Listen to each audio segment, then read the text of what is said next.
গাড়ি ঘোড়া সবাই আস্তে চালান, সাবধানে সাবধানে সাবধান। মানুষের জীবন আপনি বাঁচান, প্রাণ বাঁচান। লাল বাতি দেখে তাই গাড়ি থামান, একে অন্যের প্রাণ বাঁচান। নিজের বাঁচুন, অপরকে বাঁচান।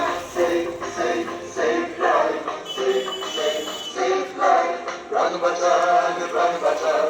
নিজের বাঁচুন, অপরকে বাঁচান।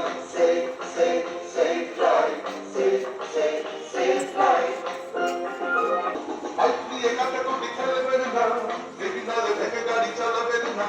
বাইক নিয়ে কাটাকুটি খেলবেন না, হেলমেট ছাড়া বাইক চালাবেন না। আপনারই হাতে আছে মানুষের প্রাণ, নিয়মটা মেনে তাই গাড়ি চালান। তাড়াহুড়োর সাহস করবেন না।